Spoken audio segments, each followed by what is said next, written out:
evening, everybody, and welcome to the Modifier right here on Proficiency Bonus.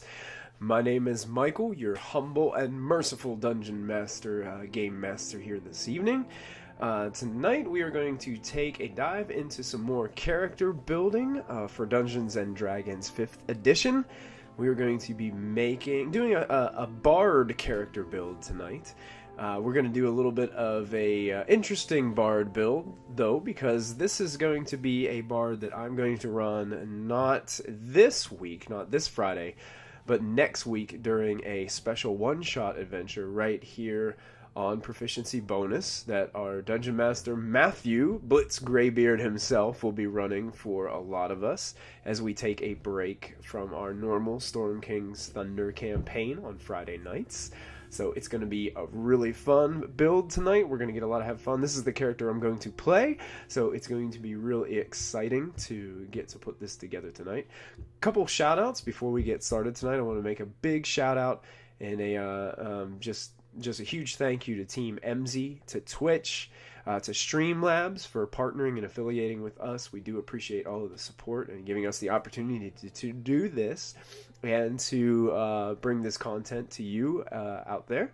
We also want to thank Nightshade Creations and Many-Sided Dice for all their really cool resources and merchandise for role-playing games and Dungeons & Dragons in particular. I also want to throw out a big shout out to Dice Bard for sponsoring us and allowing us to be affiliated and partnered up with them. They've got some really good merchandise. If you type _Dice Bard into the chat, which I am going to do right now, you can get a link to their website, and also if you use the coupon code PROBO at checkout, you will get free expedited shipping just because we sent you. So that's pretty sweet. So yeah, thank you. We're also going to be giving away some Dice Bard dice tomorrow night during our regular Storm King's Thunder campaign. These Dice Bard dice are right here in my hands. They are kind of a black and gray swirl. They're still in the bag that I got them in. They are really sweet looking. Look to be very good quality dice. So we're going to be giving these away tomorrow evening during the live Storm King's Thunder show. So make sure you tune in to that for your opportunity to win those. So those will be available for the giveaway. So also wanted to mention that tomorrow we're celebrating 50 episodes of Storm King's Thunder on Friday night starting at 8 p.m. Eastern. We are going to celebrate with a glow party, so go ahead, go out and get yourself a bunch of glow sticks and join us in the fun, as all of our players will be live in all their glowing attire. So it's going to be a lot of fun. We're going to really enjoy that as we celebrate together and celebrate over a year of creating Dungeons & Dragons Storm King's Thunder content. So it's really exciting, and we appreciate you for coming along with us. Tonight, we're going to go ahead and get started with our character build. So I'm going to take you guys over to our full screen overlay so you guys can check out what I'm doing. I'm using the Roll20 virtual tabletop to bring this to you today. You can sign up for free at roll20.net and get yourself in a game. I mean, it's great. So we're going to be using this as our tool, and I have a character sheet already put together for our bard that we are going to be building together tonight.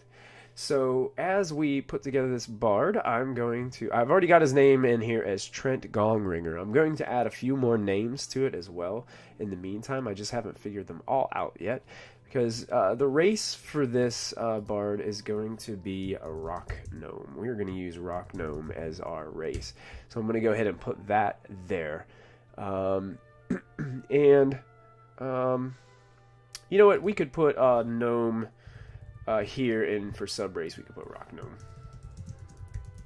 That would make more sense. And we've got our class, which is going to be a bard. And we've got that set in there. And subclass, I'm going to build a College of Whispers bard. And we will talk about more what that means. Well, you know what? That might not be the place for the subclass. I'm not going to put that just yet. So we got level 1 put in here. Now, Dungeon Master Matthew is going to allow us to be a level 10. So I'm going to go ahead and put a level 10 in where my level is. Now, the thing about this too is I want to add a little bit of something interesting to my bard. With it being a 10th level, and the cool thing about this adventure is every single player in the campaign is going to be a bard. It's kind of like getting the band back together, so to speak. So instead of me sticking all of my levels into bard, to give it more dynamic and separation from the rest of the group, which I think maybe some of the rest of the group might have done this as well, is I'm going to do something called multi-class, which means I'm going to take levels in more than one class to itemize and to make my character a little bit different when it comes to how the build works and what things that I can do. So I'm going to go over here to this little cogwheel, and I'm going to go in second class, which is right here. I'm going to click on second class, and I'm going to make this second class, I'm going to have him be a Warlock. And the way I'm going to do this is I'm going to go ahead and instead of making it a level 10 bard, I'm going to make a level 7 bard with 3 levels in Warlock. So I'm going to put level 3 Warlock in there. And that will allow me to be able to include those options within there. So I've got that set. I'm going to click on that cogwheel. Actually, I'm going to click on core right here and it'll take me out of that. So I've got a bard who's level 7 with 3 levels of Warlock.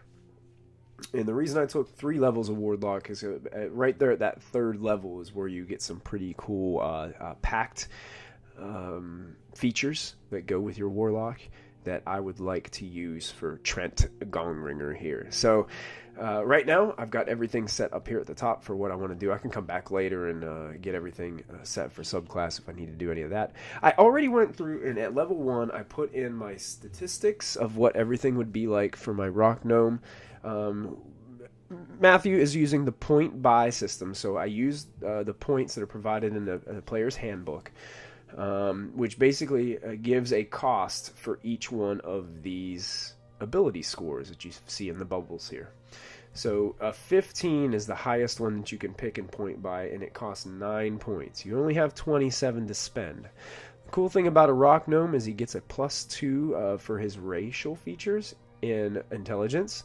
So that intelligence score boosted up to, I spent the points for a 13, but it boosted me up to a 15. And also I get an additional point in Constitution, which if I took an 11, that would enable me to get up to the 12 to get this +1 bonus in my Constitution. So I got that all set. My proficiency bonus is +4. I've got all this set here. So what I'm going to do is I'm just going to go in through creating a bard, and I'm going to keep it simple at first, going at level 1. Just to build on from there.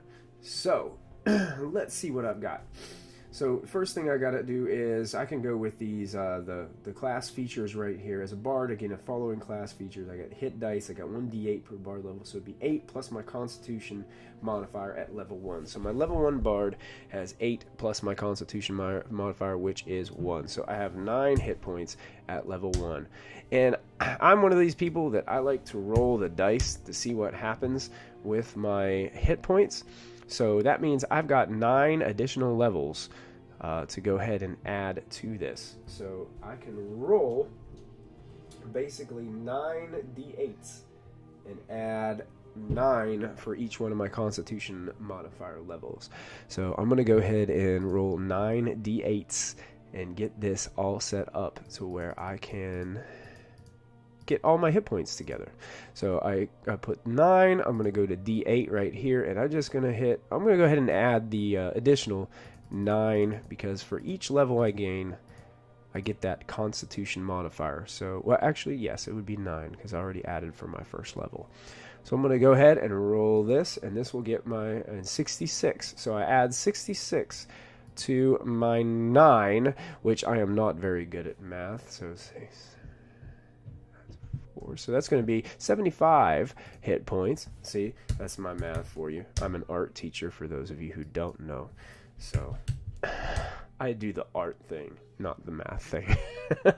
So we got maximum hit points, 75 right now, and that's a level 10. So that's probably right about where I need to be. And I should probably skip back a little bit because I didn't put any of my detailed features for my rock gnome in here, which I have other things other than my ability score modifiers. So if I'm going back to gnome, I've got some gnome traits. My intelligence, I already increased it by 2. My age, gnomes mature at the same rate as humans do.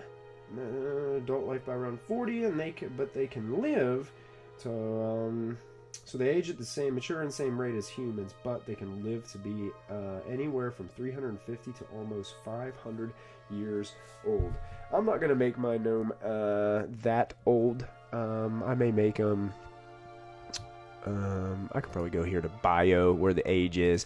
I would say, you know, settle down around 40. He's an adventurer. I'm gonna say he's probably late 20s, early 30s. We're gonna give him an age of 31. We'll just say that. The size for a gnome is small. He is going to be pretty short, as we're dealing with a gnome here. So. Let's see, where's the size? Size are between 3 and 4 foot tall and average 40 pounds. Your size is small. So I'm just going to go with the average there when it comes to weight and just go 40 pounds. So we'll say 40 pounds, and his height is somewhere between 3 and, so we're just going to say 3.5 feet. So 3 feet, we'll go like 6 inches. 3'6". All right. His eyes, let's see, for rock gnomes, do they have any special features on there when it comes to rock gnome? There's your forest gnome, there's your rock gnome. Yeah, it doesn't really say too much. Let's see, it looks, I can look through the other parts of the book too to see if I can find something. And when we go in here, we also see that alignment. Gnomes are most often good. Unfortunately, I'm taking College of Whispers, so I might be more... This gnome might be more of a neutral gnome. We should see... Base walking speed is 25 feet, and I also have dark vision, so my base speed, I can go to my core character sheet here. My base speed is going to be 25 feet. So we've got that 25 feet set in there. And we also have dark vision. So I'm going to add dark vision down here as a racial trait. So when I add that, I'm going to put dark vision. And I'm going to come in here later and add all the details to this dark vision. So that's a racial trait for the gnome. And I've got that set. So dark vision is going to be something that my gnome has. Also, it has gnome cunning, so you have advantage on all intelligence, wisdom, and charisma saving throws against magic. That's pretty nifty. So I've got gnome cunning, so we put this down here as gnome cunning into our character sheet. Whoa, hey, hitting the wrong button there.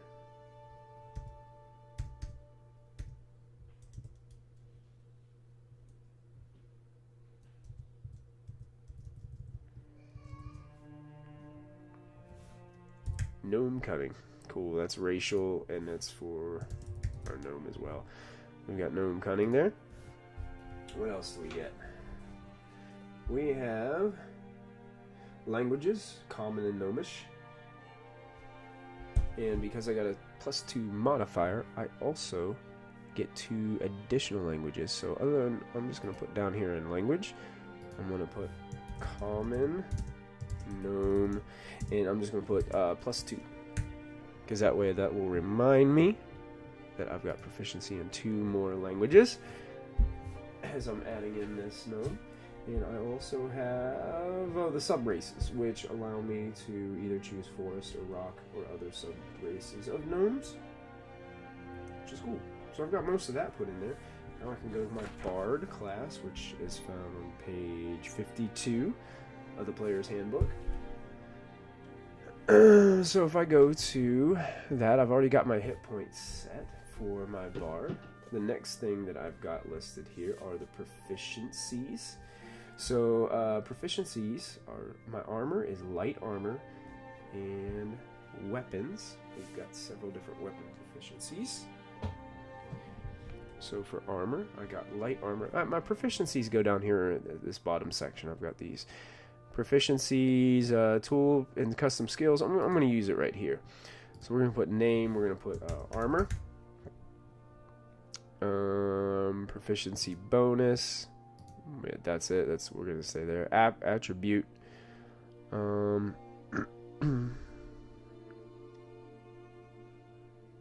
We probably don't need to put this in this section. That would be more tools and things like that. So we're going to delete that. I'm going to put it down here under language. I'm going to put, here it is, armor. And we will put proficiency in light armor. So that's what I have proficiency there. So light armor. And when it comes to weapons, I can go here and change this to a weapon. And it says that I've got proficiency in simple weapons, hand crossbows, long swords, rapiers, and short swords. So I'm going to go ahead and put simple weapons. We've got hand crossbows. Pretty cool. Long swords, rapiers, and short swords. So we got long swords, rapiers, and short swords. So there are my proficiencies when it comes to the bard's weapons. Got all those. And next thing I do, I've got tools. It says 3 musical instruments of your choice. So when it comes to 3 musical instruments, I'm going to bring those up here to tools, tool proficiencies. And my first one is going to be my kazoo, because I'm going to be a kazoo player for the group of bards. So I've got a kazoo as one of mine, and that's going to be charisma based, as it's going to be basically my performance ability to use my proficiency bonus with that. So I've got my kazoo. My second musical instrument are going to be the spoons, because I'm trying to make this as comedic as I possibly can. That's also a performance based, so that is going to be charisma. And my final musical instrument that I'll be proficient with will be the mouth harp, because why not? We're going to go with that, because I think that'll be highly entertaining. We're going to use charisma as the modifier for that as well, because that's also performance based on musical instruments. So there are my 3 proficiencies when it comes to our musical instruments. Yeah, cool. Alright, so I've got those 3. My saving throws are already they're already checked off for my character sheet right there, so that's great. And I get to pick some skills. It says choose any 3. Obviously I'm going to want to take performance.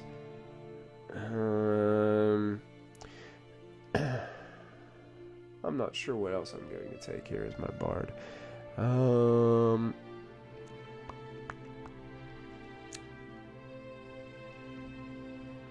I might take, since I'm College of Whispers, I'm going to take deception. And I may also take intimidation is charisma based. I'm going to take intimidation. Why not? Yeah, I like that. That's good. Cool. So I'm going to take that, and I'm going to get ready, and I'm going to add in some other things. My total number hit dice. Yeah, I've got 10 hit dice total, since I'm a level 10. And let's see what else we can do.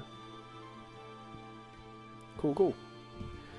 So I have spell casting abilities, and it says I know 2 cantrips from the bard spell list, and I learn additional bard cantrips on your choice of higher levels shown in the cantrips bard table. Okay, so I'm gonna put in here that I have spell casting. And the one thing, that's a class feature, and that has to do with being a bard. So I'm going to put that there. And spellcasting ability for a bard is obviously the charisma. So I'm going to probably give myself a charisma boost here for one of my levels that I gain. Basically, I'm kind of looking at this like a level 1 character to start out, and I will kind of pile the things up on top as I build my character from there. So I will have to look at my multi-class list as well to see exactly how many spell slots that I get, because as you take multiple classes in spell casting, it gets kind of tricky with how many spells you know, because you have to look at, instead of looking at 2 different charts, you look at a multi-class chart, which is found in the player's handbook as well. So it says that starting at 2nd level, I'm a jack of all trades, so I can add half of my proficiency bonus to ability checks made. It doesn't already include your proficiency bonus. Oh, that's cool. Jack of all trades. So if I go to, I think there is a cogwheel option for this. If I click on my cogwheel here, I can go down here to the bottom.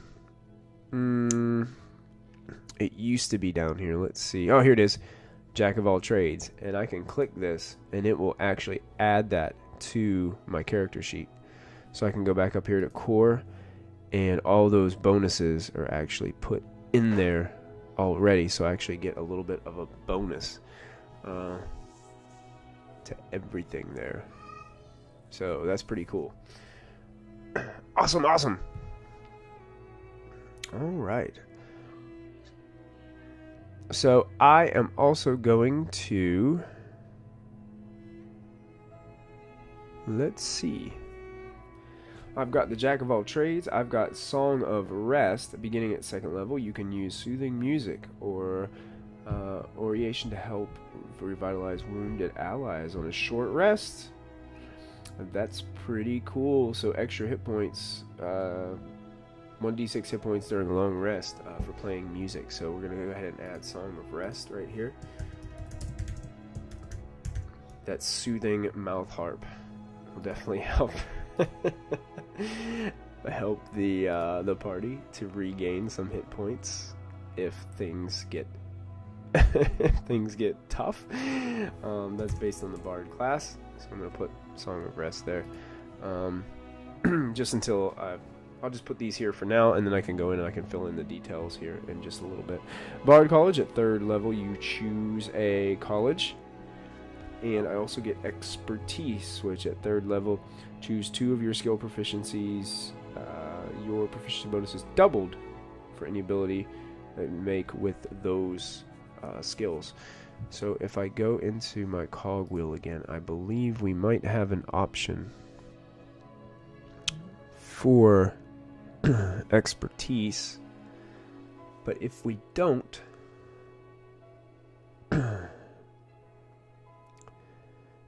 have that option here, we can go ahead and we can just add an additional amount of our proficiency bonus here. So we can add an additional +4. So I think I'm going to add that proficiency bonus to... let me go check my skills again. You know, as a bard, I've got to go performance. I think I'm going to do performance and deception. So if I go over here, performance, I'm going to give it an extra proficiency bonus, and deception, I'm going to give it an extra proficiency bonus here. So that's what that's going to do. That's going to fill in that expertise. So that way I got a 10 and a 10 in those 2 items as of right now. And it says at 10th level, you can choose another 2 skill proficiencies to gain this benefit. Technically I'm not a 10th level bard though, I'm only a 7th level bard. So I wouldn't be able to apply that. At 4th level I get an ability score improvement. I can take 1 ability score of my choice and increase it by 2. Obviously, I'm going to go ahead and take my charisma, and I'm going to go ahead, since I'm at 15, I'm going to go to 17 to get that up to a +3, boosting all of my charisma stats a little bit higher, being a bard. So I'm going to use that. I'm also going to go ahead and put College of Whispers, which is going to be my bard college that I selected. So that's going to be based on my class, and that's going to be Bard. and I can put the details in there later. And I'm also going to choose, I'm going to go ahead and put expertise in here so that I remember that that's why some of those, 2 of those skills are boosted up. So that's class. We'll type in Bard right there for the source type, and I can go ahead and find that, and I can put it into my character sheet in a little bit. Expertise, ability score. So I've got Font of Inspiration. When you reach 5th level, you regain all expended uses of Bardic Inspiration when you finish a short or long rest. So I'm going to put that as well. So Font of Inspiration. So I get my inspiration uses back. That is a class feature for the Bard. So I've got that in there. We also have Counter Charm. At 6th level, you gain the ability to use magical notes and words of power to disrupt mind-influencing effects. Alright. That is pretty cool. So we're going to put Counter Charm in there as well for our Bard. Counter Charm. That is a class feature for the Bard. So we're getting this thing built pretty quick so far. We've got all those things in there that we can add in all the details to soon.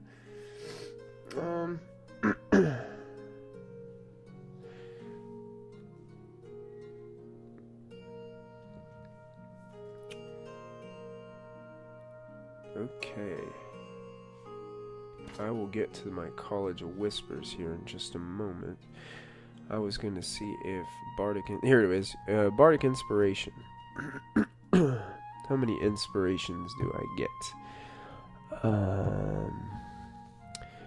You can inspire others through stirring words of music. To do so on your bonus action ensures one creature other than yourself within 6 feet of you. The creature gains 1 inspiration die, which is a D6 inspiration.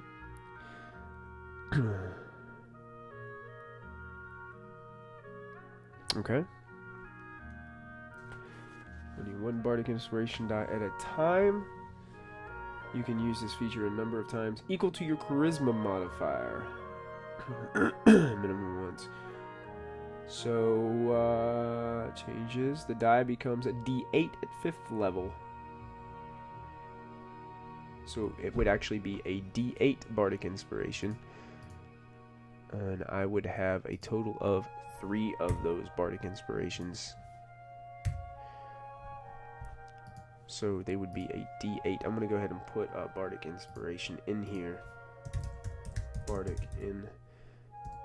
Inspiration. And that is a class feat for the Bard. As I put that down there, I'm going to go ahead and move Bardic Inspiration up right underneath spellcasting, just so I have those in the order that helps me out.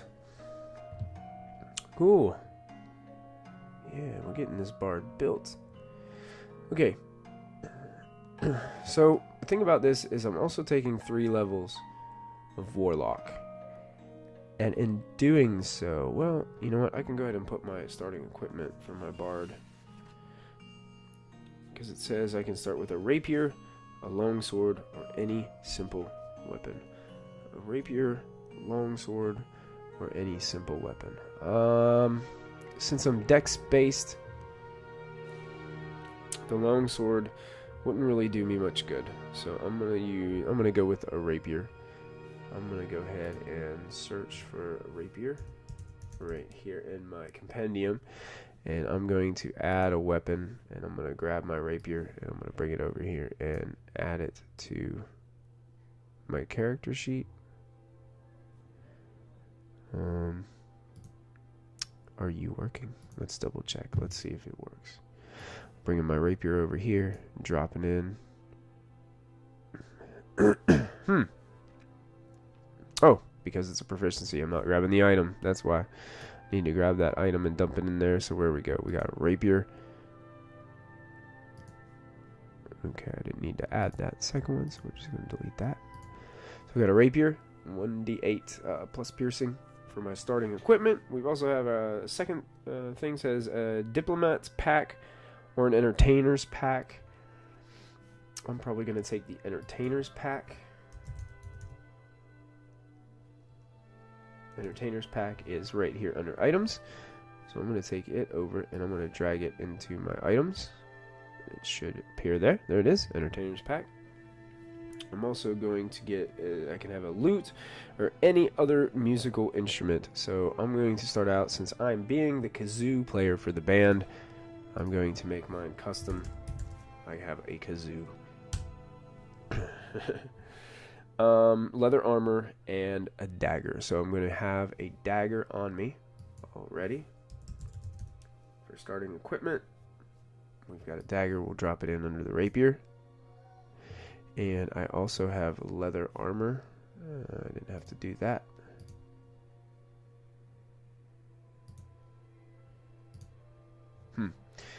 We'll go in here. We'll type in leather armor. As it comes up under items, I'll drag it down here. And I should be able to drop it under my items for leather armor, which is right there. And leather armor it'll bump up my armor class by 1. I still got a pretty poor armor class going as of this point. So I might need to upgrade that using some of my cash that I've got. So we will see what we do here. As I'm looking into this, it's looking pretty cool so far. I like this. I'm going to develop the character a little bit more on this side as I think about what kind of bard Trent Gongringer is going to turn out to be. I haven't really figured out exactly. He's going to be kind of a shifty guy, but I really haven't figured out who I'm going to base him off of at this point. I'm going to put, that's where it put my proficiency when I drug it over here, so I'm going to get that because I've already got it put in there. Alright. So cool. I'm going to go over to the Warlock for a little bit, and I'm going to look at the Warlock. As we see, Warlock is a D8 as well, so that's not going to affect me that much. But from looking in the back in the multi-class section, most of the proficiencies are going to be the same.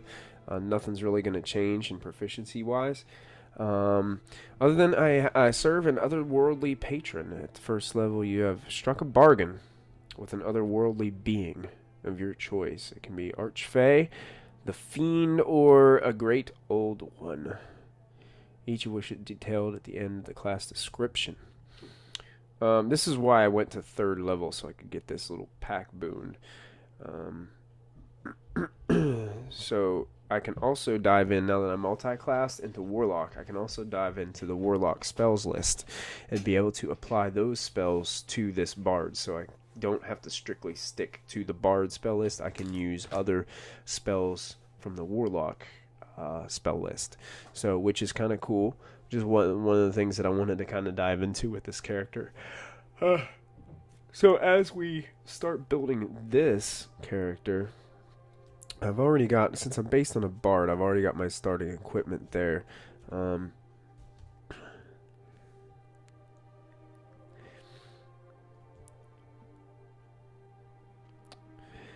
So my otherworldly patron, I'm going to go ahead and put that in for my first thing, otherworldly patron, and that's going to be a class feature, and that's going to be based on the Warlock list. And underneath here, I'm gonna put the Great Old One. And it's described a little bit later as a being, an otherworldly being that is a mysterious entity whose nature is utterly foreign to the fabric of reality. It might come from the far realm, the space beyond reality, or it could be one of the elder gods known only in legends. It's pretty neat. The Great Old One might be unaware of your existence or entirely indifferent to you, but the secrets you have learned allow you to draw your magic from it. Entities of this type include Ganadar, called That Which Lurks, Thurisdan, the Chain God, Dendar, the Night Serpent, Zargon, the Returner, Great Cthulhu, and other unfathomable beings. I might have to look those up and go in a little bit more detail about what those otherworldly patrons mean and do. But yeah, that sounds pretty cool to me. So I also get this Pact Magic, which is the same. Pact Magic and spellcasting work together when it comes with the Bard and the Warlock. So basically, I'm going to be using a special chart, multi-class chart, to determine how many spells that I have and spell slots that I've got. So it's going to be all right there when we start to put that together.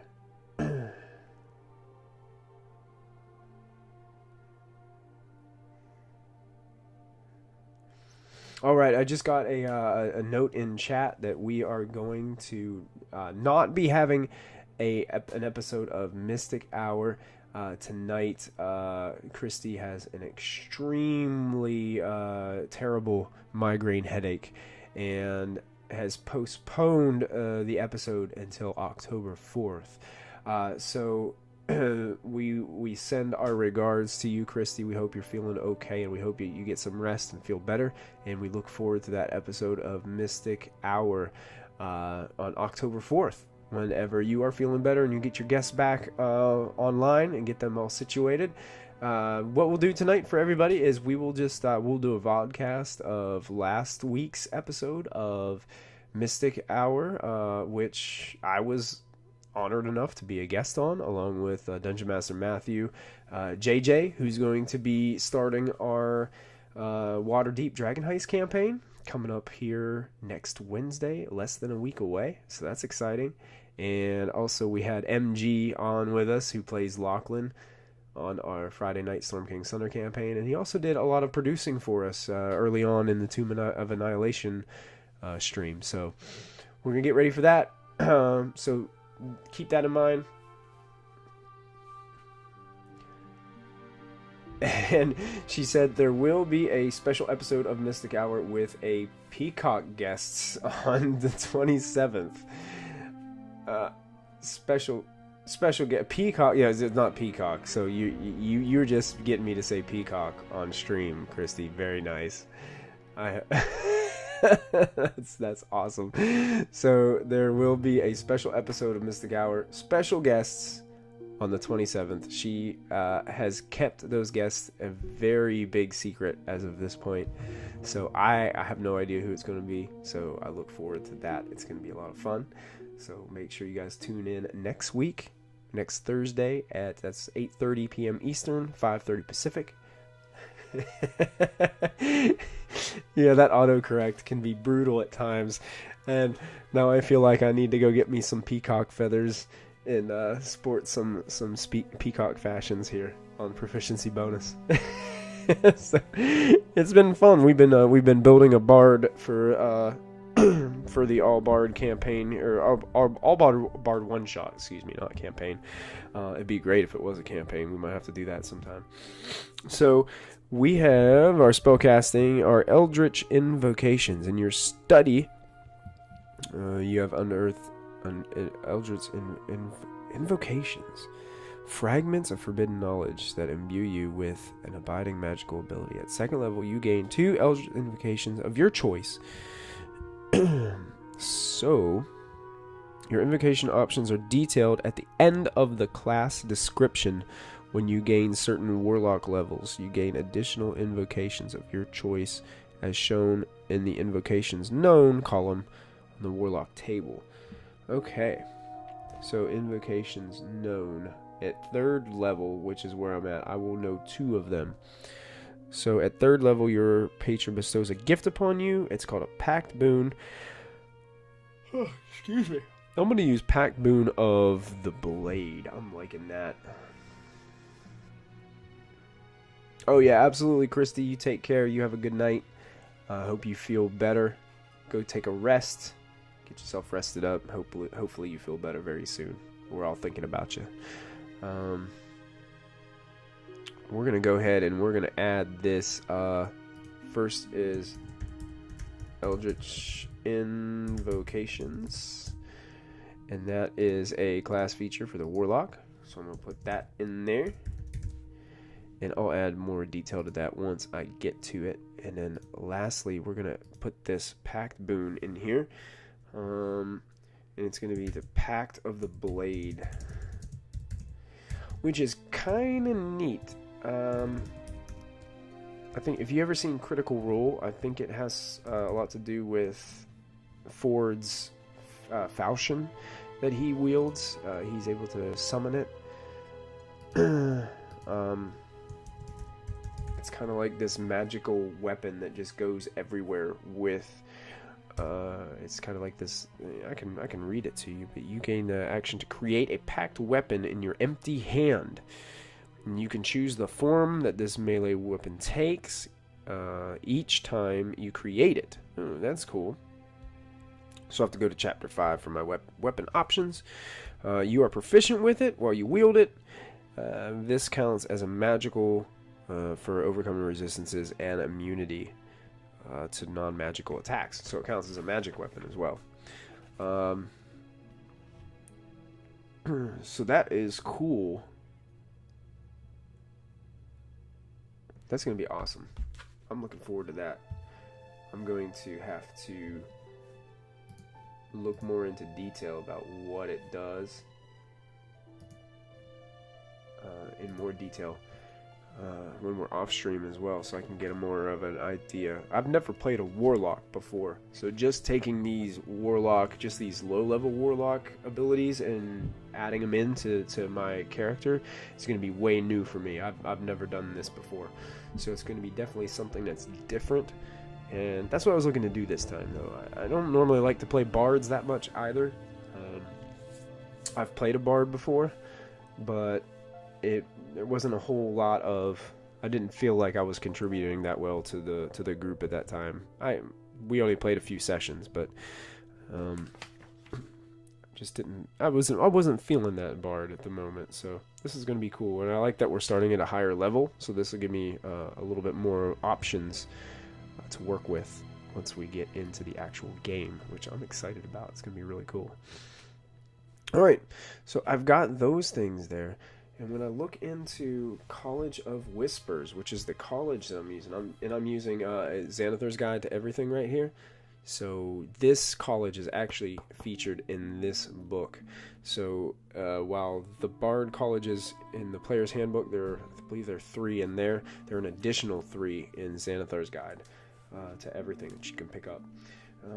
So College of Whispers, which basically is kind of like the shady bards. They don't really say that they're College Whispers a lot.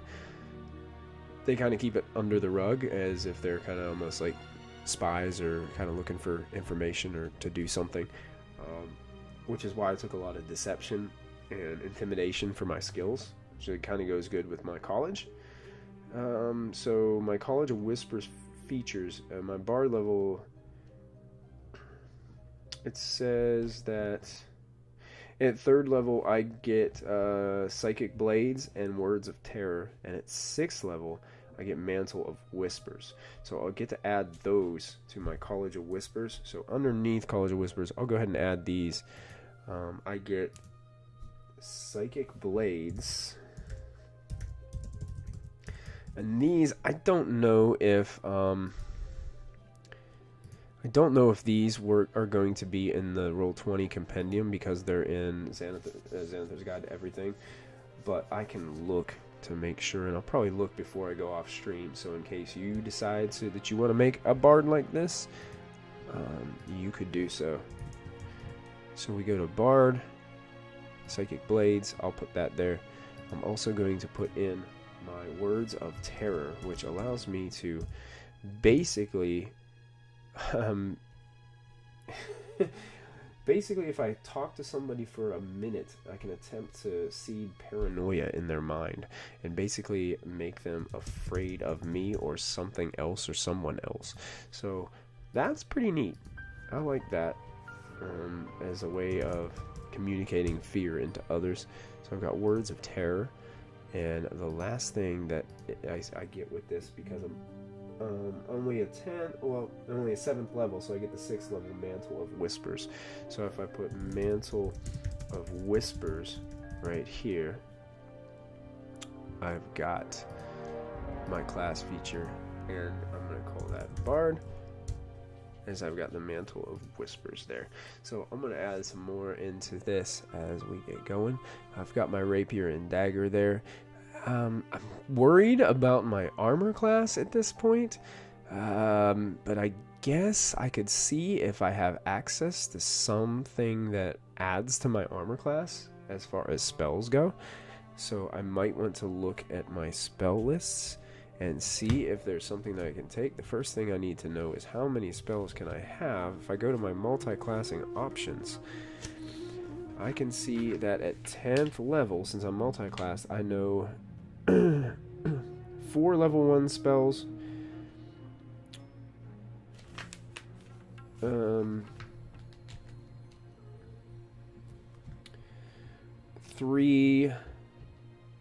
level 2 spells, then 3 level 3 spells, 3 level 4 spells, and 2 level 5 spells. So I'm going to be able to do that with my Bard Warlock. One thing I might need to look into is I might need to look into my cantrips, because it doesn't say in here in the multi-classing my information about cantrips and how many cantrips I know as a Bard / Warlock, so I might need to look into more detail on that. The player's handbook, go back into those 2 sections and see if I get both or a mixture of both. I'm thinking it might be more of like a mixture of both. But if I go back here to my spells, I'm going to check out the Bard spell list and see if there's anything that I can get, like mage armor. May not be able to get mage armor. I think he has a 1st level spell and I don't see it under Bard. I don't see it. Let's see what Warlock. Does Warlock have a mage armor or something? I know Warlock has this really cool defensive armor, armor of Agathis. That might be good. There's armor of Hadar, or arms of Hadar. I know what that is. That's we've got Hellish Rebuke. We've got Hex.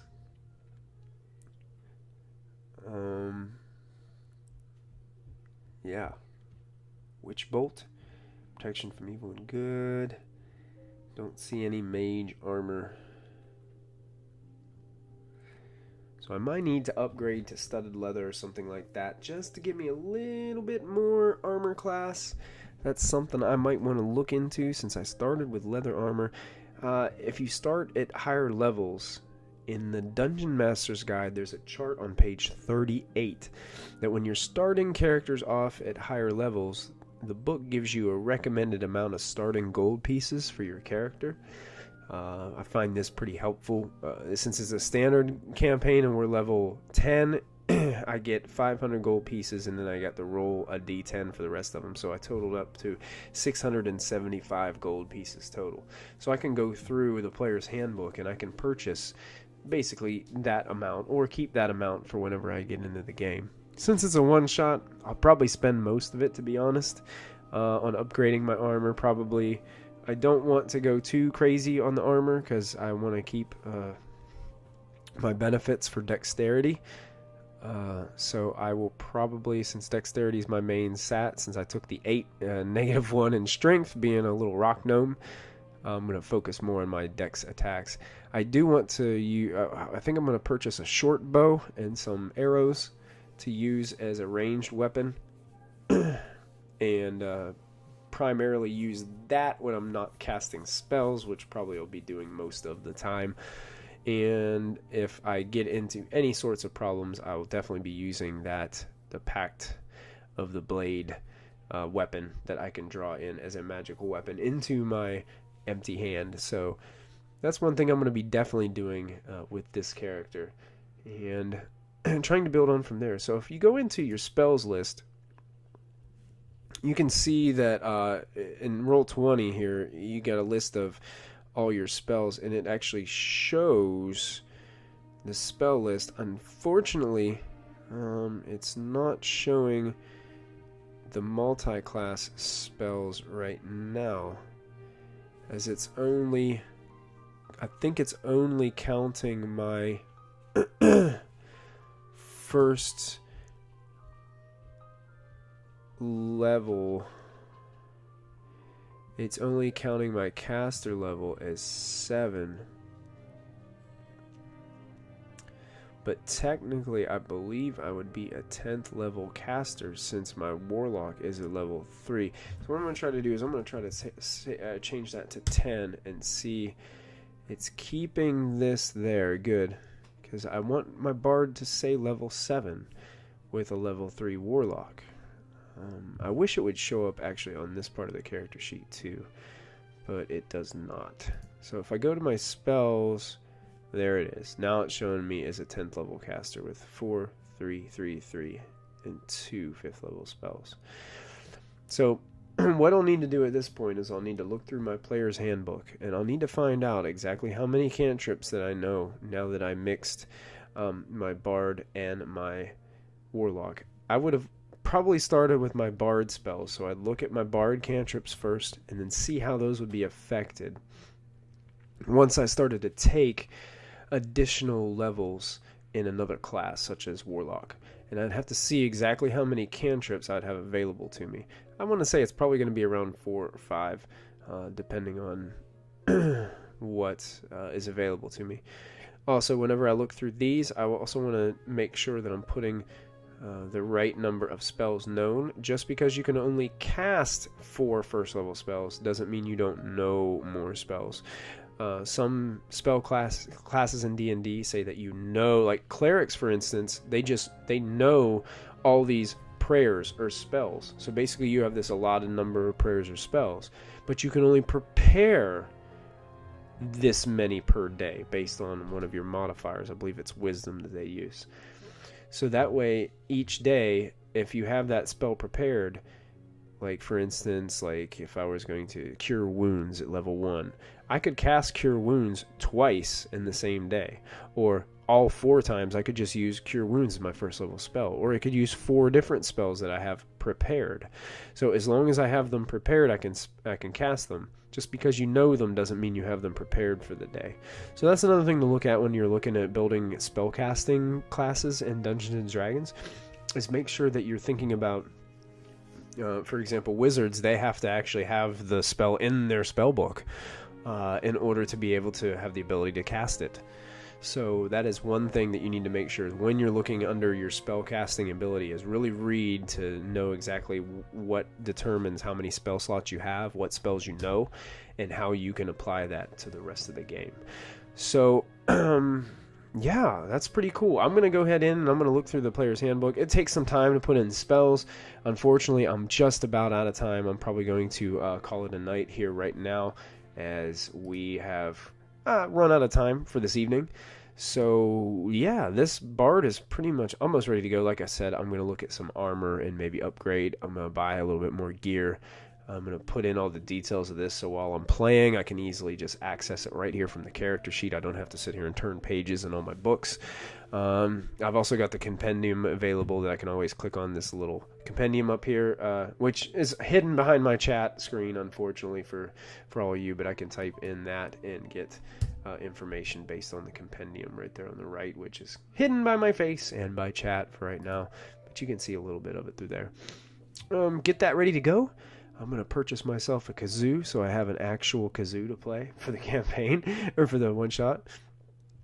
And that will do it, folks. That will be Trent Gongringer, and he will be ready to play here, not this Friday, but next Friday, as we take a little break from Storm King's Thunder for a week before we get back on the horse and dive back into episode 51. So make sure you guys tune in tomorrow night for episode 50 of Storm King's Thunder, as we celebrate 50 episodes with a glow party. We're going to be wearing all of our glow sticks and glow materials, and we'll also be giving a dice, doing a Dice Bard giveaway right here. We've got the dice available, so make sure that you come out and check out the stream so you get a chance to win these dice. We're also going to be launching Waterdeep Dragon Heist coming up on Wednesday with Dungeon Master JJ and the rest of the crew. So make sure you join us at 8 p.m. Eastern for that. And like I said, FYI, there will be no episode of Mystic Hour tonight. Christy has a terrible migraine and has postponed this episode until October 4th. So she will be back on it. Until then, we are going to do we'll do a vodcast tonight around 8:30 of last week's episode of Mystic Hour for your entertainment. And we hope you had a great evening. And I hope you had fun with this bard build. And I hope it helped to make things a little bit more clear and give you some insight into how we can build a bard. And if you were curious on how to use a character sheet in Roll20, gave you a little bit of insight on that as well. So thank you guys so much for tuning in. I hope to see you tomorrow night for episode 50 of Storm King's Thunder. Once again, my name is Michael from right here at Proficiency Bonus. And hey, don't forget to add that proficiency bonus because you never know. You're probably going to need it. You guys have a great night, and I'll see you next time.